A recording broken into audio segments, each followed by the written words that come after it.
All right, so let's get rid of that. There we go. So here we are again.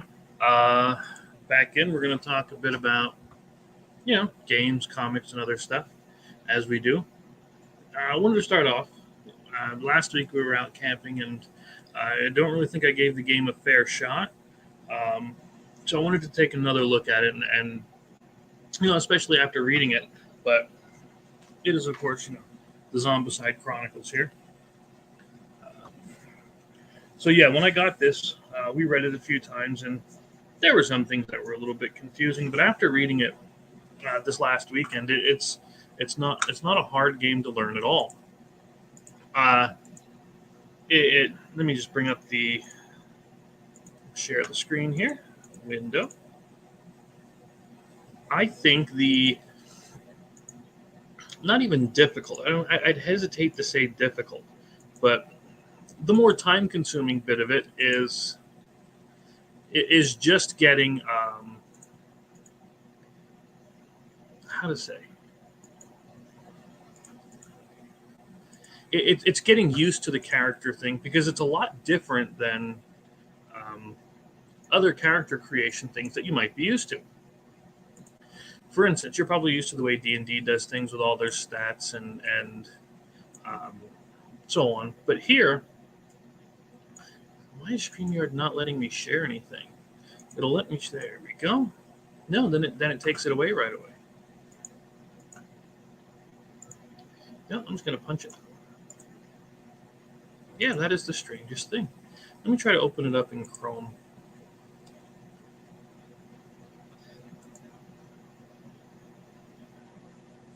Open with Chrome. See if it'll let me do it that way. Yeah, for some reason, StreamYard and this PDF are just not getting along very well. However, it'll bring it up here. So go figure. But anyway, I know it's page uh, 29 is the thing. Um, ish. There we go. Now, the most difficult thing was understanding the character sheet. And honestly, the only real page you need for doing the character sheet um, is right here. And then there's the skills section, which we'll get to then. But as long as you follow this, creating a survivor step by step thing, it takes you maybe about 10 minutes to make one. It's not hard at all. The bio, some people might have a little difficult time making up a bio. But what's cool is you can do, roles. And you can use roles to make up a lot of your backstory, which could influence what your bio is going to be, what your job's going to be, and so on. So, what I like about it is that you can. There's not a lot of health in this game. I'll tell you what. I think like one of them had like 3 health. So yeah, there's not a lot going on there. And you get your regular your actions and things, and it's all based off of. We'll get to the skills and everything. Human. I don't know if you ever played regular Zombicide, but I like it. But anyway, it's based off of this sheet here, and I'd highly recommend getting that GM kit because it has dials. And somebody did do a Roll20 mod for it, where you can click into each one of these, and you can click and write and type into each one of the drop-down lists and all of it. But you need Roll20 Pro, and I don't have that. But anyway, so yeah, you can write in your different skills, and the skills are in a strange section. It's in playing the game section instead of in the character creation section, which that doesn't make much sense to me because you pick your skills when you make your character, so that's where it should be. But other than that weird thing, as far as playing it goes, it's not hard.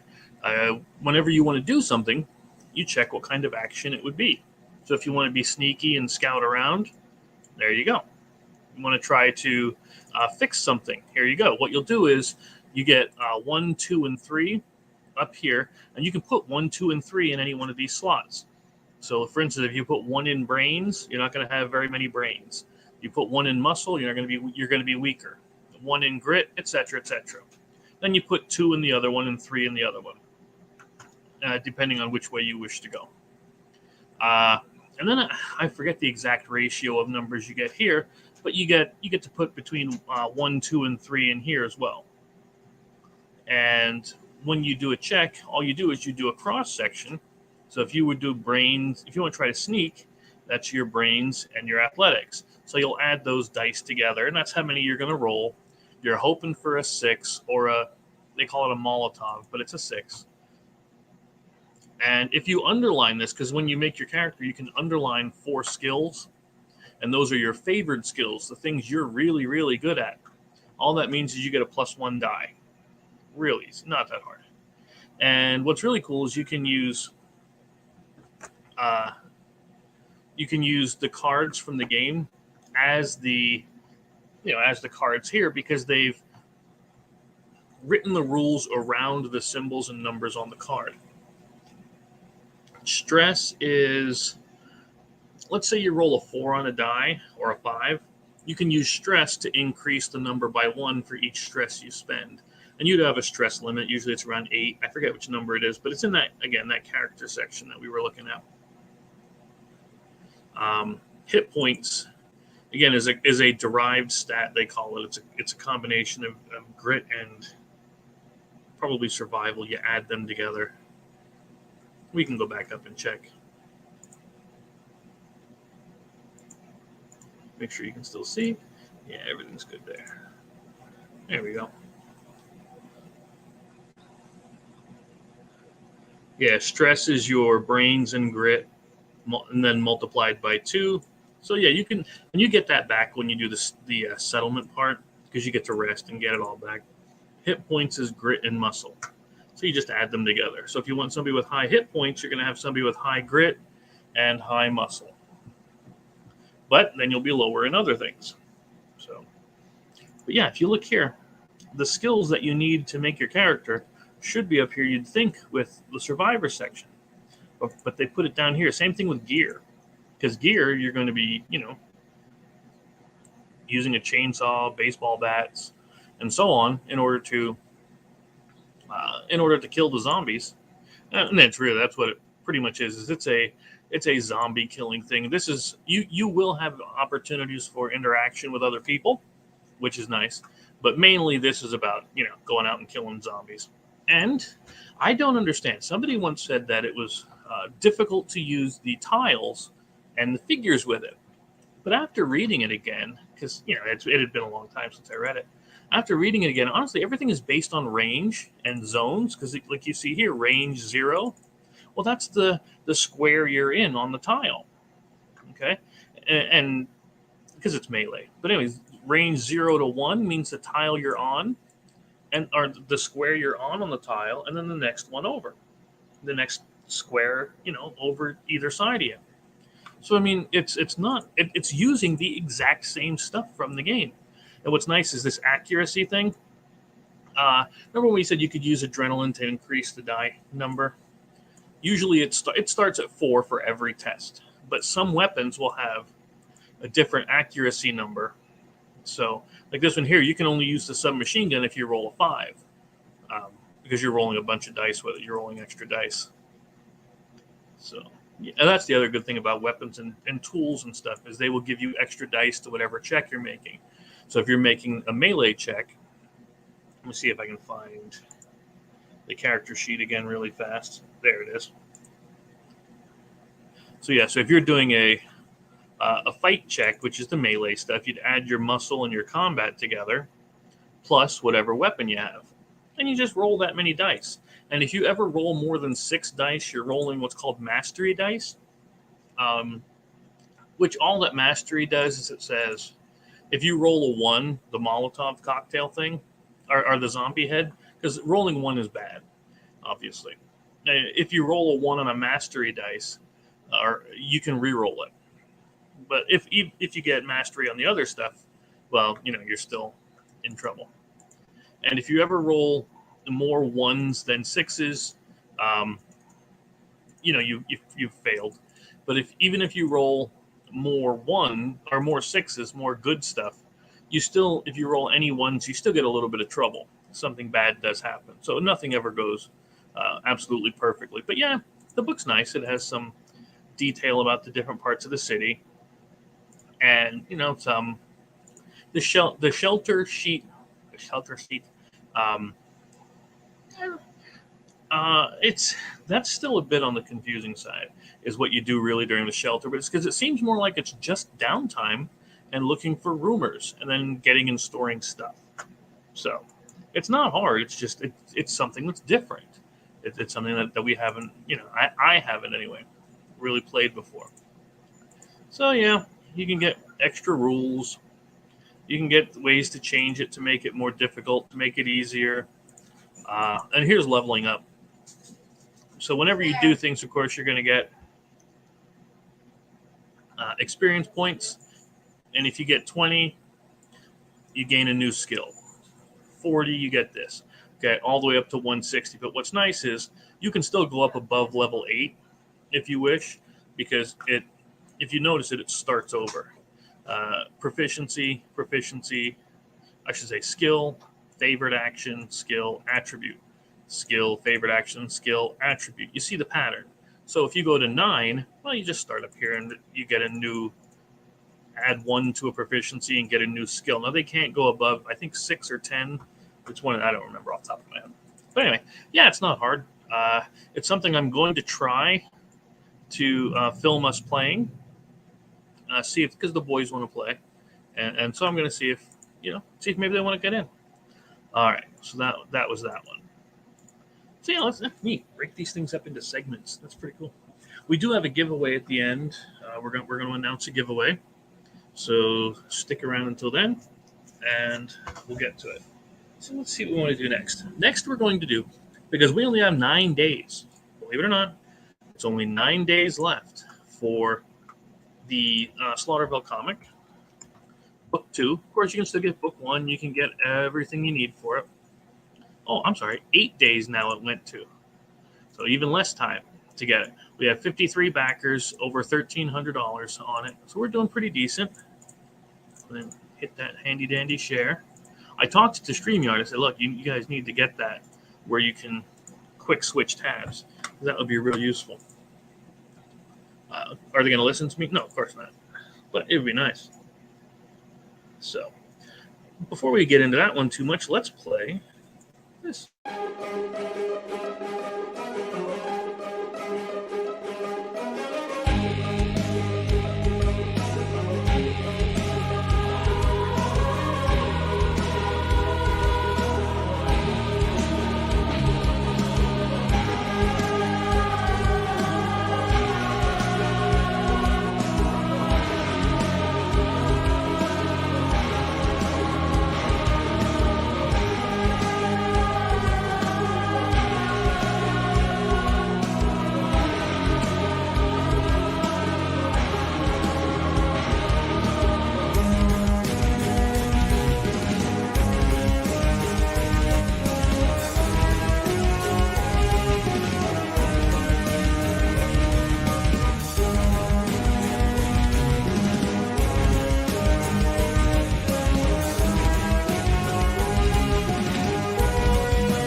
All right, there we go. Yeah, there's not really much to be said that we haven't already said on it. 56 pages, full color.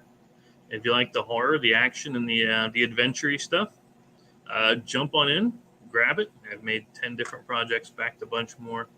You can get, if you want it, you're not sure you want it, there's an 18-page preview that you can click on and download right here. And here's a few of the sample pages. You can see what the art's going to be like. We just got the storyboard for page 56, which is the last page, and they're going to be doing the line art on it soon. You can get the exclusive cover. We do have an exclusive cover of the slasher, because with each new campaign, we do a new cover of the previous book. So we have a new cover coming for this, for the next one. I don't have it in hand yet, but it's being worked on.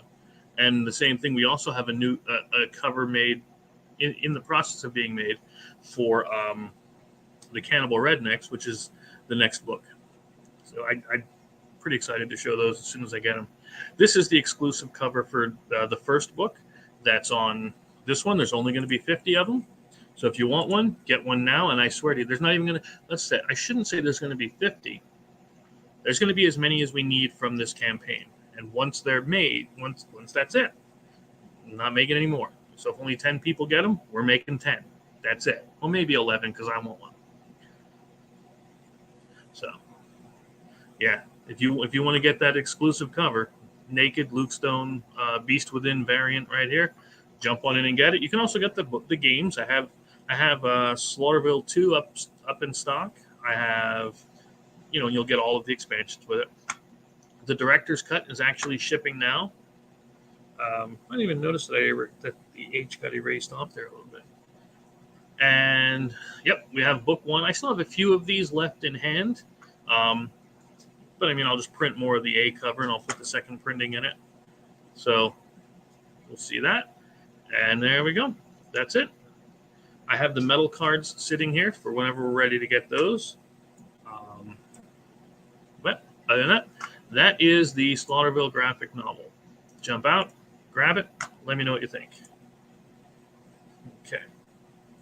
So the next thing we're going to take a look at, well, I'm going to play his intro first, and then we'll go into the other one.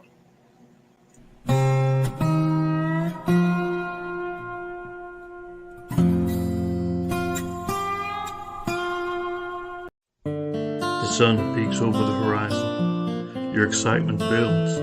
The animals in the field start to stir. The forest comes alive with sounds.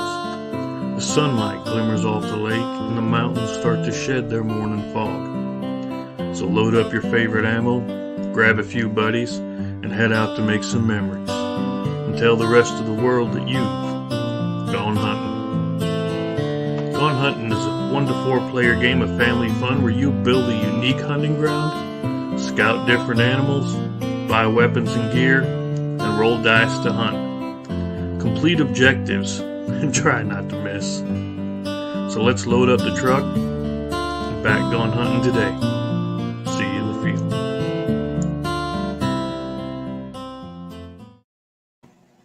So there you are. Yeah, he's not going to be with us today unless if he wants to jump in, he can jump in. That's between him and God.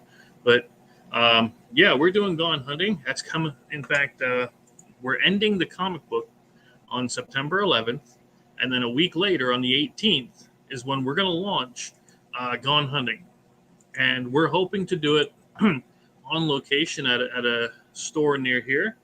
And can't really say too much, but we're going to have a meeting with them on Monday or Tuesday, in order to finalize to see if we can get a chance to do the live broadcast of the launch from there. We'll do demos and all that other good stuff. So yeah, if you like, let me close this. So yeah, if you like hunting, or if you just like family games, or if you like competitive style games, because that's what it is. It's not really a cooperative style game. It is a competitive one. Grab this. I have the campaign page done, but we can't upload it we can't put it live until the current campaign, the comic book, is done. So once the comic book campaign's done, then we can make the other one, the preview page for it, live. But yeah, we're taking pre-orders for it over at the Big Sexy Outdoors. We do have BigSexyOutdoors.com, as well as, of course, LaughingRogue.com is up and running. I did just grab the Madness Comic Network. I got that, MadnessComicNetwork.com, and I gotta build that. And so yeah, you've seen Gone Hunting. We have videos of it, like we have the setup video, we have how to play, and so on. And if you want to get any of your animals, guns, gear like that in the game, send us pictures. We'll take a look, see if it'll fit. All right. Let's see. What else do we got today?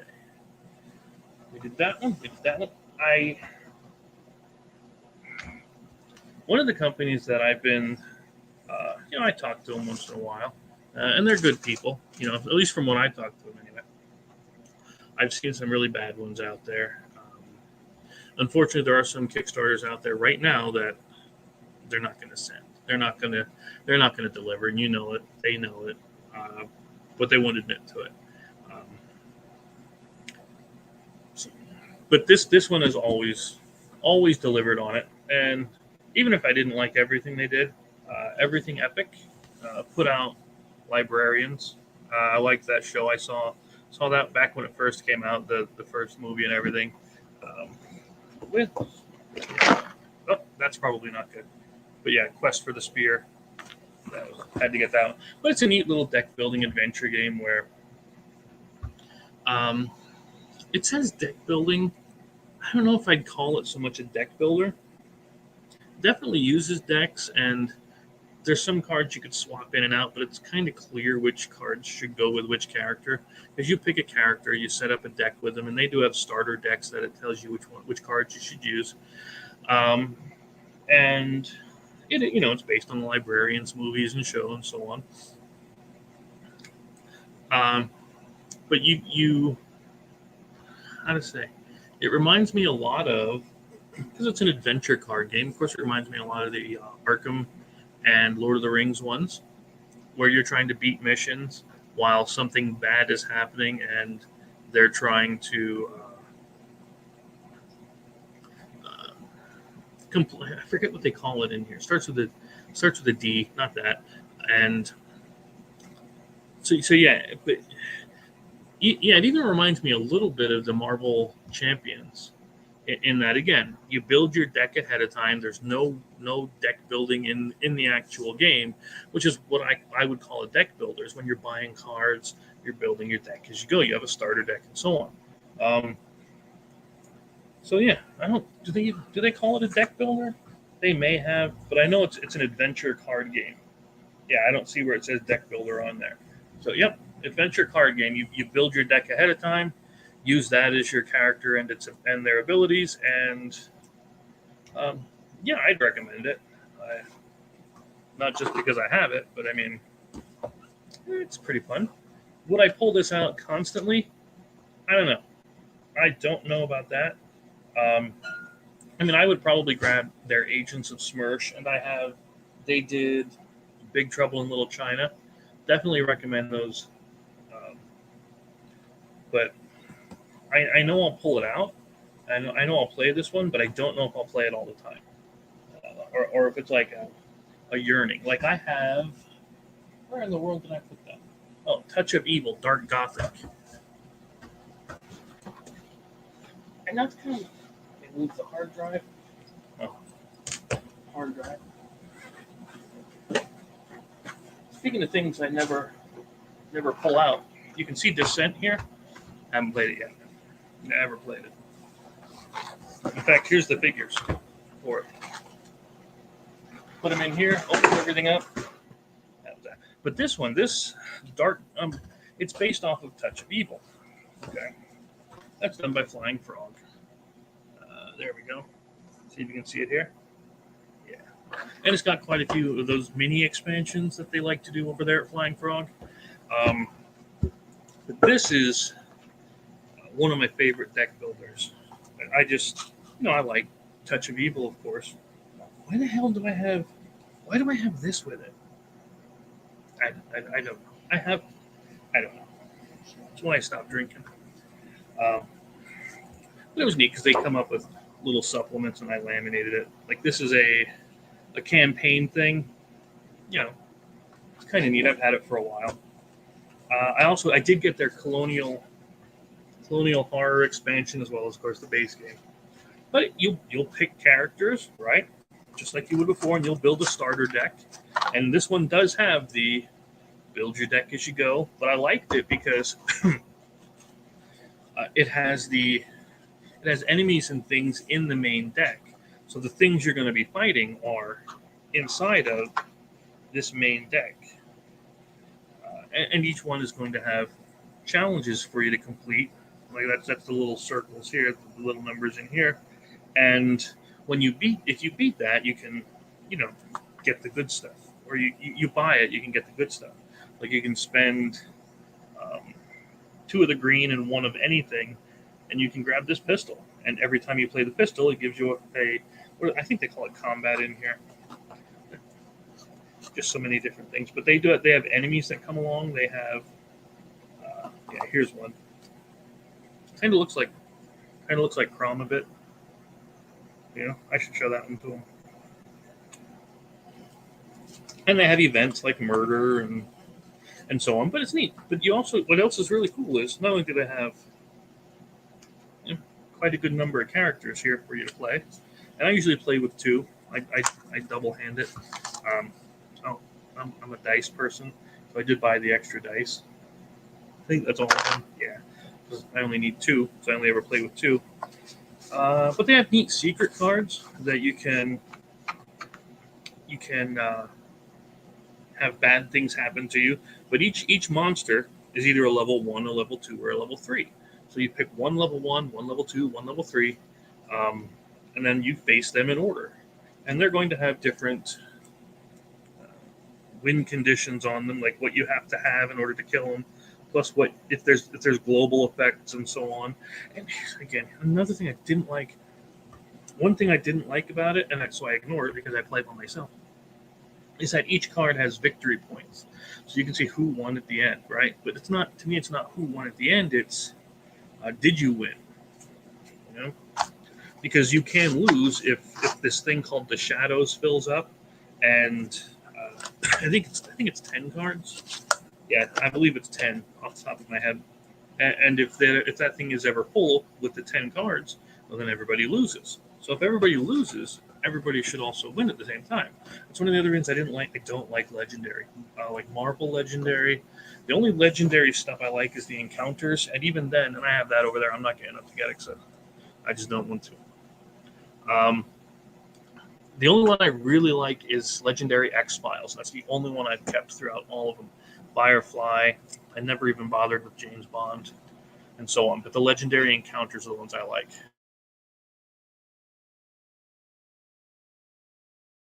All right. So yeah. So those are a couple of different games we took a look at. So that was fun. In the meantime, check over here. No? Okay. Let's see. I think next time we'll take a look at. What do we want to take a look at next? I have Unfair up there. We could do that. I'm not bringing down Assassin's Creed yet because that box is gigantic and it's buried yet. So we'll take a look at that later. I'm not. Do we want to do? Yeah, we'll take a look at the Buffy game, the new Sentinel game. You know, we'll pick something. We'll take a look at it for next time. I know we have to get a closer look at more gameplay of Gone Hunting, so we're going to do that as well. Now, for the giveaway, we have by Pharaohs, we have Convictor, and they're signed. Okay, and we're going to give those away next time. Yeah, and then I think after we do it this way, we'll start doing it monthly. We'll start giving away one set of things a month, and it'll be whoever puts their name in the comments. You'll get it. You'll get an entry in here, and we'll spin the wheel, and we'll see what you can win. Because I have some RPG stuff over here. I have more comics, all kinds of good stuff. So yeah, if you want a chance to win these two, we'll ship them off to you. Put your name in there, leave a comment, and let us know. All right, so I guess we're going to call that a day. Make it a quick one, and we'll catch you back here next time. Let's see what we got. Yeah, I think I want to do that again.